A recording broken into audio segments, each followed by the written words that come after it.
जय हिंद साथियों, स्वागत है आपका एनसीईआरटी क्लासेस में। मित्रों, हम लोग हिंदी भाषा को पढ़ रहे हैं और हिंदी भाषा में हम लोग विकारी शब्द के बारे में पढ़ रहे हैं। विकारी शब्द में हमने संज्ञा के बारे में आपको बता दिया है, सर्वनाम के बारे में बता दिया है, विशेषण के बारे में बता दिया है। आज आपको हम लेके चलेंगे किसके बारे में? क्रिया के बारे में। मित्रों, इसके पहले जो संज्ञा, सर्वनाम और विशेषण की वीडियो है उसको आप अच्छे से देख लें। उसमें पूरा का पूरा हर एक पार्ट को अच्छा बेसिक प्लस ट्रिकी दोनों के साथ बताया गया है। और आज चलिए हम लोग क्रिया पे चलते हैं। क्रिया का मतलब क्या होता है? क्रिया का मतलब होता है किसी काम का करना या होना। जिससे किसी काम का करना या होना पाया जाए उसे क्रिया कहते हैं। ऐसे शब्द लिखते चलिए। ऐसे शब्द जिससे किसी काम का करना या होना पाया जाता है, करना या होना पाया जाता है, क्रिया कहलाती है। क्रिया कहलाती है। साथियों, क्रिया का जो निर्माण होता है वो कितने प्रकार से होता है? तो क्रिया का निर्माण दो प्रकार से होता है। क्रिया का निर्माण कितने प्रकार से होगा? दो प्रकार से होगा। कौन कौन से? एक तो आपका होगा धातु से, एक होगा धातु के द्वारा और दूसरा होगा धातु शब्द में प्रत्यय जोड़ने से। धातु शब्द में प्रत्यय जोड़ने से। ठीक, यहां तक समझ गए? क्रिया का जो निर्माण होता है वो दो प्रकार से होता है। एक धातु द्वारा होता है और एक धातु शब्द में प्रत्यय जोड़ने से। जिस क्रिया का निर्माण धातु के द्वारा होगा वह मूल क्रिया कहलाती है। यहां पर आप नोट करके लिख सकते हैं, जिस क्रिया का निर्माण धातु द्वारा होता है वह मूल क्रिया कहलाती हैं। ठीक है, इसको उदाहरण के तहत देख लीजिए। जैसे पढ़, खा, ये सब कैसी धातु हैं? ये सब मूल धातु हैं। पी, चल, ये सब मूल धातुओं के उदाहरण हैं। लेकिन दूसरा पॉइंट करके लिखिए, जिस क्रिया का निर्माण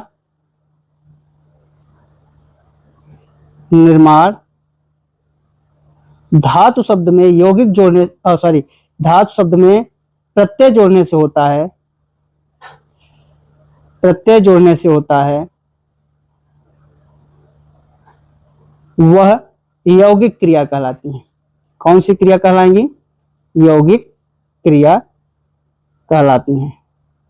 ठीक है, इसका उदाहरण देख लीजिए। यौगिक क्रिया क्या होंगी? वो हमेशा आप देखेंगे कि प्रत्यय उसमें जुड़ा होगा। जैसे चलना से चला, खाना से खिला, देखना से दिखा। जैसे हमारी जो मूल क्रिया है वो चलना थी, लेकिन हमने कहा चलना से चला। अभी प्रत्यय जोड़कर बनी हुई है तो कौन सी क्रिया हो जाएगी? यौगिक क्रिया। खाना हमारी मूल क्रिया है, खाना से खिला कर दिया हमने, कौन सी क्रिया? यौगिक क्रिया। उसके बाद पढ़ना है, मूल क्रिया है ये, और इस पढ़ना से हमने कर दिया पढ़ा, कौन सी क्रिया हो गई? आपका यौगिक क्रिया हो गई। अब साथियों, जो यौगिक क्रिया है, यौगिक क्रिया के भेद देखते हैं। यौगिक क्रिया के भेद। तो यौगिक क्रिया के भेद, मित्रों, अर्थ के आधार पर यौगिक क्रिया के तीन भेद होते हैं। किसके आधार पर? अर्थ के आधार पर। ठीक, कौन कौन से? अर्थ के आधार पर यौगिक क्रिया कितने भेद होंगे? तीन भेद। कौन? पहला आपका हुआ प्रेरणार्थक क्रिया। दूसरा आपका हुआ यौगिक क्रिया, यौगिक या संयुक्त भी कह सकते हैं इसको। और तीसरा आपका हुआ नामधातु क्रिया। आइए तीनों को जाने। तो सबसे पहले हम लोग डालेंगे प्रेरणार्थक क्रिया। प्रेरणार्थक क्रिया। प्रेरणार्थक क्रिया क्या होती है? जब कर्ता स्वयं काम नहीं करके किसी के द्वारा करवाता है, वहां पे कौन सी क्रिया होगी? प्रेरणार्थक क्रिया। जब कर्ता स्वयं काम न करके, स्वयं काम न करके किसी दूसरे व्यक्ति द्वारा या दूसरे व्यक्ति द्वारा कार्य करवाता है, तब जो क्रिया आती है, क्रिया आती है, वह प्रेरणार्थक क्रिया कहलाती है। ठीक है, क्रिया कहलाती है। इसमें आपको ध्यान क्या देना है? कर्ता स्वयं काम नहीं करेगा। जैसे हमने कहा काटना, अब समझिए ये काटना हमारी मूल क्रिया है, लेकिन हम कह रहे हैं कि दूसरे व्यक्ति को कह रहे हैं, तो उसके लिए क्या कहेंगे? कटवाना या कटवाया, कटवाना। तो अब कटवाना देखिए आ गया, तो इसमें प्रेरणा दे रहा है ना, किसी दूसरे व्यक्ति को प्रेरणा दे रहा है कि तुम उस पेड़ को काट के लाओ। तो ये हो जाएगा कि राम ने श्याम को पेड़ कटवाने के लिए कहा।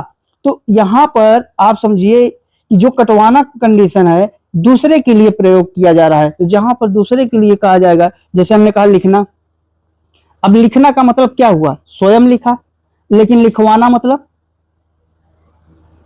लिखवाया होगा, किसको? दूसरे को कहा ना। तो यहां ये आपकी क्रिया कैसी हो गई? प्रेरणार्थक क्रिया हो गई। हमेशा दूसरे जो आपकी क्रिया को करेंगे, काम को करेंगे, उसके लिए जो क्रिया आएगी वो आपकी प्रेरणार्थक क्रिया जाएगी। जैसे खाना, तो खाना मतलब स्वयं खाया, खिलवाना दूसरे के द्वारा खिलवाया, चलना खुद चला लेकिन चलवाना दूसरे के माध्यम से चलवाया। तो प्रेरणार्थक क्रिया हमेशा क्या है कि जस्ट कर्ता काम न करके दूसरा व्यक्ति काम करेगा, उसके लिए क्रिया का प्रयोग किया जाएगा, वहां पर प्रेरणार्थक क्रिया होती है। ठीक है, जितने भर हंसवाना, पढ़वाना, लिखवाना, ये सब किसमें चले आएंगे? प्रेरणार्थक क्रिया में चले आएंगे। आइए यौगिक क्रिया के बारे में जाने। अगली हेडिंग यौगिक क्रिया। यौगिक क्रिया, यौगिक क्रिया का मतलब क्या है? यौगिक क्रिया का मतलब है दो या दो से अधिक धातु एक दूसरे से योग करके बनती हैं, एक दूसरे से योग के निर्माण से बनती हैं, वहां पर यौगिक क्रिया होगा। जैसे हंसना, बोलना, आना, जाना। अब ये कौन सी क्रिया है? आना भी क्रिया है, जाना भी क्रिया है, लेकिन दो धातु मिलकर एक नए क्रिया का निर्माण कर रही हैं, वहां पर यौगिक क्रिया है। परिभाषा लिख लीजिए इसका। जब दो या दो से अधिक धातु, दो या दो से अधिक धातु मिलकर एक अन्य क्रिया का निर्माण करती हैं,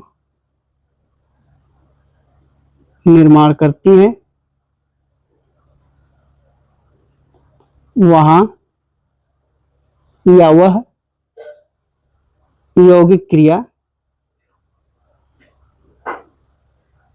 या वह यौगिक क्रिया कहलाती है। ये लिख दीजिए, वह यौगिक क्रिया कहलाती है। ठीक है, यहां तक आप लोग समझ गए। इसका उदाहरण लिख लीजिए। अभी सबका ट्रिक बताऊंगा कैसे इनको पहचानेंगे।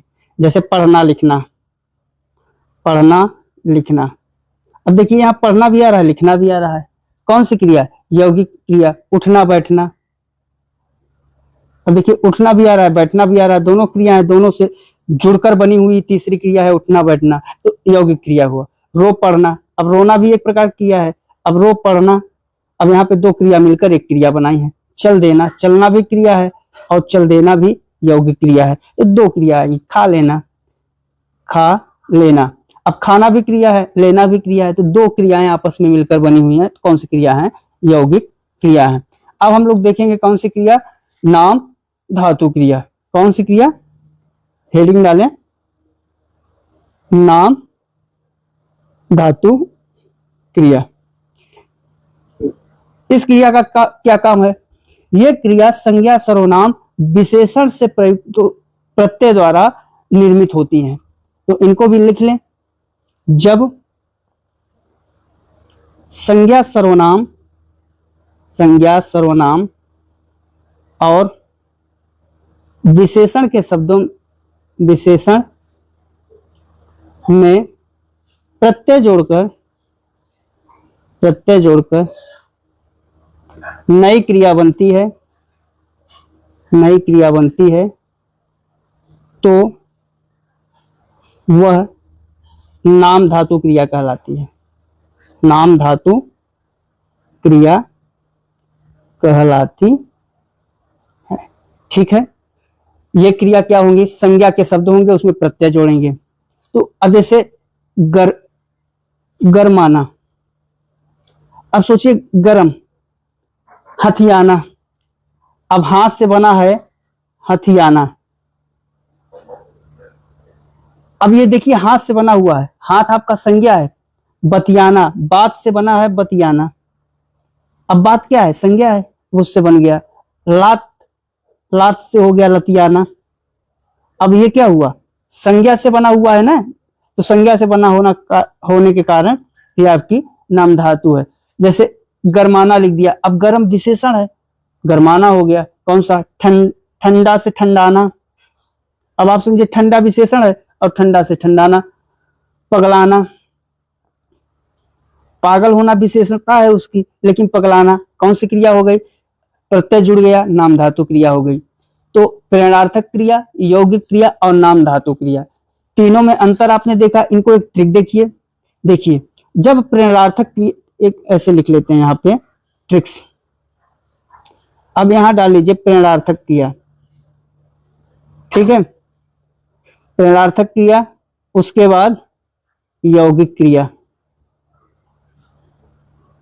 क्रिया और नाम धातु क्रिया। अब इनको देखिए किस ट्रिक से हम जानते हैं। मित्रों, इसकी जो ट्रिक्स है वो बहुत आसान है। आपको बस ये ध्यान देना है कि वाक्य में प्रेरणा मिल रही हो या प्रेरणा द्वारा क्रिया आई हो। प्रेरणा शब्द याद रखिएगा, प्रेरणा से हो जाएगा प्रेरणार्थक और प्रेरणा से ही आपकी क्रिया का पता चल जाएगा। क्योंकि जो क्रिया प्रेरणार्थक होगी वो कर्ता से काम न करा के किसी और से काम कराने के लिए प्रेरित करेगी। तो आप सिर्फ प्रेरणा याद रखिए, प्रेरणा से ही आप प्रेरणार्थक क्रिया को पकड़ेंगे। यौगिक क्रिया का मतलब होता है खुद के लिए क्रिया आएगी। नाम धातु में क्या है? या तो संज्ञा या तो फिर विशेषण। इन शब्दों के साथ आपका प्रत्यय जुड़ा होगा। क्या जुड़ा होगा? प्रत्यय। तो आप इसको समझ जाएंगे। तो नाम के साथ प्रत्यय देख लीजिएगा। उसके बाद प्रेरणा को प्रेरणा से याद रखिए और यौगिक को खुद से याद रखिए। इतना ही ट्रिक आपको याद रखना है। ठीक है, आइए अब हम लोग दूसरे क्रिया की बात करते हैं। आपको ट्रिक्स में केवल इतना ही याद करना है। साथियों, अभी तक हमने देख लिया अर्थ के आधार पर क्रिया के भेद। ये जो यौगिक क्रिया का भेद है उसको हमने देखा। अब आइए हम लोग देखें रचना के आधार पर क्रिया का भेद। रचना के आधार पर क्रिया का भेद। ध्यान दीजिएगा, ये रचना के आधार पर भी होता है और वाक्य में कर्म के प्रयोग के आधार पर भी होता है। तो क्रिया का भेद यहां लिख दे रहे हैं। वाक्य में कर्म के प्रयोग के आधार पर क्रिया का भेद। ठीक है, चाहे आप इसे रचना के आधार पर कहें क्रिया का भेद, चाहे इसे वाक्य में कर्म के प्रयोग के आधार पर क्रिया का भेद करें। और इसके दो भेद होते हैं। कितने भेद होते हैं? दो। कौन कौन से? पहला आपका है सकर्मक क्रिया और दूसरा आपका है अकर्मक क्रिया। ठीक है, सकर्मक क्रिया और अकर्मक क्रिया। जो सकर्मक क्रिया है, ये सकर्मक क्रिया दो रूपों में चेंज हो जाती है। कौन कौन? कभी कभी ये द्विकर्मक क्रिया भी होती है, द्विकर्मक क्रिया, और कभी कभी इसको संयुक्त क्रिया भी करते हैं, मतलब द्विकर्मक क्रिया, संयुक्त क्रिया। लेकिन अकर्मक क्रिया जो है वो केवल अकर्मक क्रिया ही रहती है। आइए एक एक करके हम लोग पहले समझें सकर्मक क्रिया को। ठीक है, सकर्मक, तो हेडिंग क्या रहेगी? सकर्मक क्रिया। सकर्मक क्रिया किसे कहेंगे? ऐसी क्रिया जो अपने साथ कर्म को लाए उसे क्या कहेंगे? सकर्मक क्रिया कहेंगे। जिस वाक्य में कर्म आए वहां सदैव सकर्मक क्रिया, ठीक है, सकर्मक क्रिया होती है। जहां पर कर्म होता है, कर्म के साथ जो क्रिया आती है वो क्रिया कैसी होगी? सकर्मक क्रिया होगी। जैसे हम कहें, उदाहरण ले लीजिए आप, मंजुल आम खा रहा है, मंजुल आम खा रहा। अब देखिए, अब आम क्या है? आम आपका कर्म है। कौन करता है? मंजुल आपका करता है। खाना क्रिया है, तो अब देखिए खा रहा है कौन? आम। मंजुल आम खा रहा है, तो अब अपने साथ कर्म लाई है, तो एक खाना कौन सी क्रिया हो गई? सकर्मक क्रिया।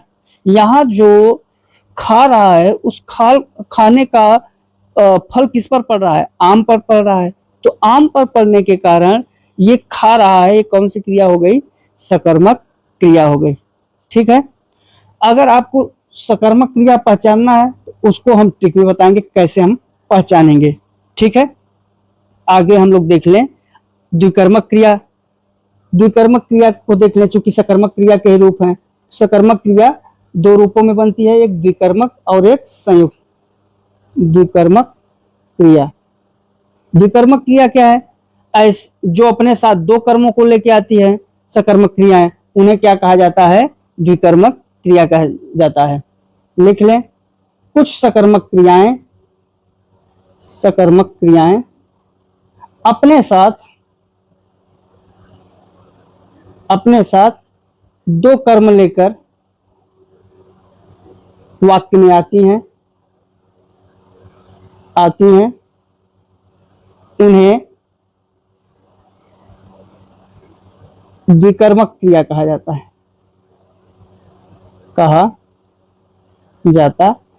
ठीक है, उदाहरण, श्वेता ने रीना को बांसुरी दी। श्वेता ने रामा को बांसुरी दी या रीना को बांसुरी दी। अब यहां पर आप देखिए, दी सकर्मक क्रिया है। क्यों है? क्योंकि इसके साथ दो दो कर्म आया है। कौन कौन से कर्म आए हैं? एक तो बांसुरी और दूसरा ये सेत और बांसुरी, ये दोनों मुख्य, जो रामा है, रामा और बांसुरी, ये दोनों क्या है? रामा आपका मुख्य कर्म है और बांसुरी आपका गौड़ कर्म है। अभी कर्म को बताया नहीं, जब बताएंगे तो आप कर्म समझ जाएंगे। श्वेता ने रामा को बांसुरी दी में ये जो रामा है, रामा मुख्य कर्म है और बांसुरी क्या है? गौड़ कर्म है। और देना क्या है? द्विकर्मक क्रिया है, क्योंकि ये अपने साथ साथ दो कर्म लेके आई है। ठीक है, इसको पहचान गए, कोई दिक्कत? अब आइए हम लोग देखें संयुक्त क्रिया।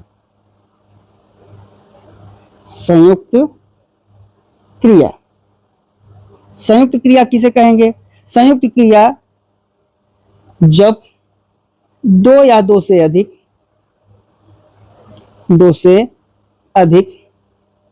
धातुओं के मेल से क्रिया बनती है, उसे संयुक्त क्रिया कहते हैं। संयुक्त क्रिया कहते हैं। ठीक है, कौन? जैसे जब दो या दो से अधिक धातुओं का मेल होगा, संगम होगा, तो वहां कौन सी क्रिया हो जाएगी? संयुक्त क्रिया। जैसे राम विद्यालय पहुंच गया, राम विद्यालय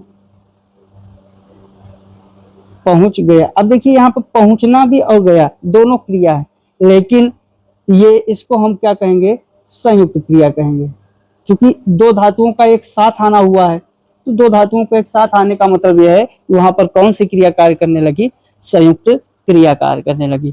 ठीक, अब हम लोग चलते हैं अकर्मक क्रिया पे। अकर्मक क्रिया, जब सकर्मक कर्म के साथ, अकर्मक बिना कर्म के साथ, ऐसी क्रियाएं जो वाक्य में बिना कर्म के साथ आती हैं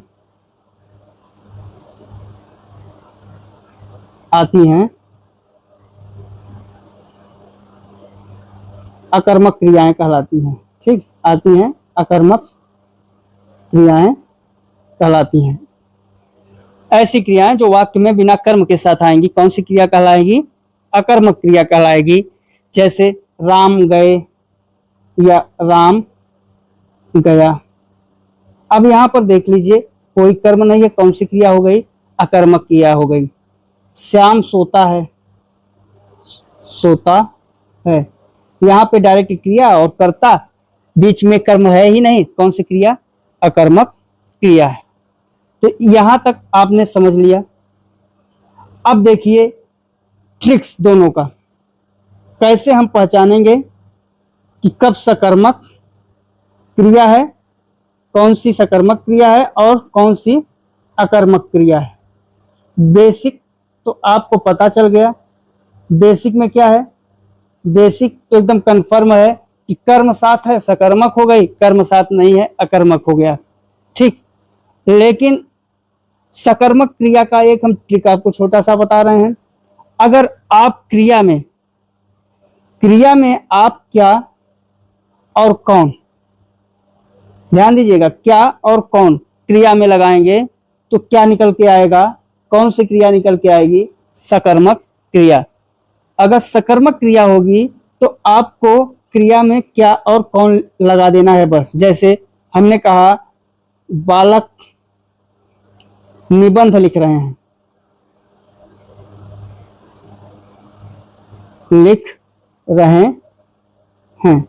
अब आप समझिए कौन लिख रहे हैं, बालक लिख रहे हैं। क्या लिख रहे हैं, अब देखिए क्या लिख रहे हैं, निबंध। आ गया ना, क्या से आ गया, जहां पर क्या से आ गया इसका मतलब लिखना कौन सी क्रिया है, यहां पर सकर्मक क्रिया के रूप में आई हुई है। बालक निबंध लिख रहे हैं तो यहां पर जो लिख रहे हैं, लिखना आया है, ये कौन सी क्रिया है, सकर्मक क्रिया है इस वाक्य में। ये आपका पीसीएस 2015 में ये हूबहू यही प्रश्न पूछा गया है। ठीक है, यूपी पीसीएस 2015 में ये प्रश्न पूछा गया है।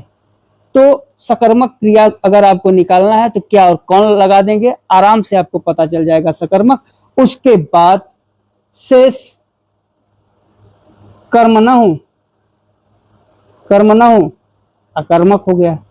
ठीक है, सकर्मक अकर्मक आपको पहचानने में कोई दिक्कत होनी ही नहीं चाहिए। तो साथियों, ये हमारा आज के वीडियो में हमने दो प्रकार की क्रियाएं बताई। एक हमने वाक्य पे कर्म के प्रयोग के आधार पर या रचना के आधार पर, और दूसरा अर्थ के आधार पर, बेसिक और ट्रिकी दोनों बताया। अब हम अगले पार्ट में आपको कुछ प्रमुख क्रियाएं बताएंगे, उसके बाद अभिकारी शब्दों की बात करेंगे। ठीक है, तो मित्रों यहां तक आप लोग अच्छे से कर लीजिएगा। 2-3 क्रियाएं हैं और बची जिनको हमें बहुत डीप में पढ़ाना है, वहां से अक्सर प्रश्न पूछा जाता है, इसलिए उसको हम अगले वीडियो में बनाएंगे। तब तक के लिए आप अच्छे से पढ़ें, मेहनत करें, स्वस्थ रहें, मस्त रहें इन्हीं बातों के साथ। जय हिंद, जय भारत।